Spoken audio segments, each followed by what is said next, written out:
Hey folks, so the way people think about socialism and capitalism, you'll get a lot of people who say, you know, socialism just doesn't work. The socialist governments around the world, they've never built anything. They never got anything done. They just made people poorer. The government just kept everyone poor and made everything, tried to make it equal, but everyone was just poor and nothing got built, nothing got constructed. I'm going to go over a few of the things that were constructed by socialist, anti-imperialist, Marxist governments around the world. Let's start in 1927 to 1932. The Soviet Union built what was at that time the world's largest hydroelectric power plant, the Dneiper Dam. It was completed in 1932 in the Dneiper River in Ukraine. And at that point, it was the world's largest hydroelectric power plant. People from all over the world marveled at what the Soviet Union had built, this huge hydroelectric facility in Ukraine that was built. And at that point, it was the world's largest hydroelectric power plant. However, today, the world's largest hydroelectric power plant is in China. It's the Three Gorges Dam, also built by socialism, by state-controlled corporations, being directed by the Chinese Communist Party. As part of their 5-year plans, the Chinese government, the state-controlled apparatus within China, built what is today the largest hydroelectric power plant in the world, the Three Gorges Dam. So, you know, the largest hydroelectric power plant in the world back in the 1930s was built by socialism. Today, the world's largest hydroelectric power plant has been built by socialism. And while we're talking about hydroelectric power plants, there's a huge hydroelectric power plant in Egypt, the Aswan Dam.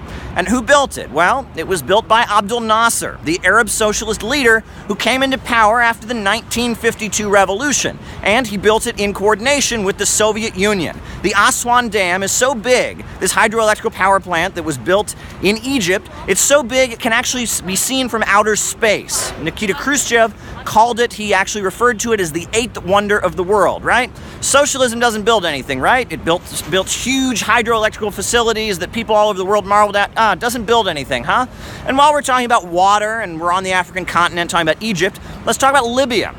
In Libya, Muammar Gaddafi, the Islamic socialist leader, he called his system the Islamic Socialist Jamahiriya, kind of a combination of Islamic principles as well as like socialism and Marxism, aligned with the Soviet Union. Muammar Gaddafi built what was called the Great Man-Made River, and it's actually the largest irrigation system in the entire world. The largest irrigation system in the world was built by Gaddafi, the Islamic socialist leader of Libya. It was so big, it brought running water to huge parts of the country, greatly expanded Libya's ability to grow food and have agriculture, and it was actually destroyed. Large parts of it were destroyed during the 2011 revolution, in which the USA and NATO countries bombed and destroyed Libya and were funding extremists and terrorists against the Gaddafi government. So, also, socialism built the world's largest irrigation system. But while we're at it, let's talk about some other things that socialism has built, right? For example, in addition to that, you've got what was built in 1966, the China-Pakistan Friendship Highway. 1966, when Mao Zedong was leading China, the height of the Cultural Revolution, China and Pakistan began the construction of a highway connecting the two countries. And this highway, the China-Pakistan Friendship Highway, is actually the most elevated highway in the world. People from around the world go and look at this highway, and it's used very frequently because it was built under such difficult conditions. It's elevated, it goes through mountainous territory, and it's been greatly expanded. It started during the Mao era, but it's been greatly expanded, and now it's a big part of the China-Pakistan Economic Corridor. This huge highway, built under really difficult conditions, with Mao Zedong and the Chinese Communist government aligned with the Pakistan government, built this huge highway that was very, very difficult to build, right? So, there's another example of socialism building some things, right? Also, high-speed railway, right? A much more efficient way of traveling. High-speed railway, it's much more efficient. It doesn't use fossil fuels. It's electrical in most cases. Very efficient. China has more high-speed railway than the rest of the world combined.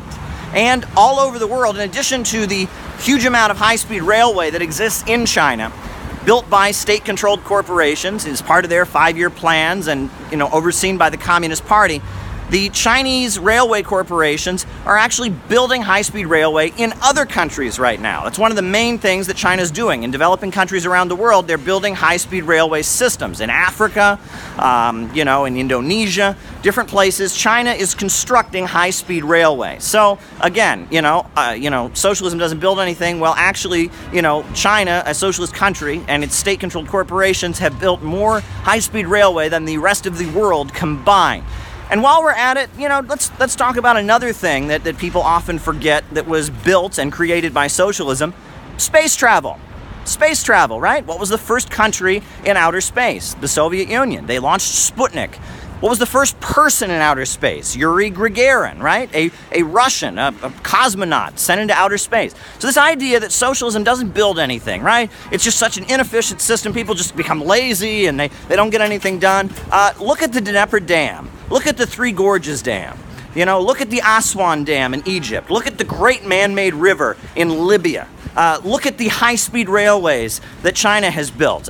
Look at the China-Pakistan Friendship Highway. Look at space travel. Socialism has built an awful lot of things around the world. This notion that socialism failed, it's never produced anything, it's just failed everywhere it's ever been tried, is complete baloney and malarkey, right? Socialism has built an awful lot of very efficient and very important infrastructure around the world.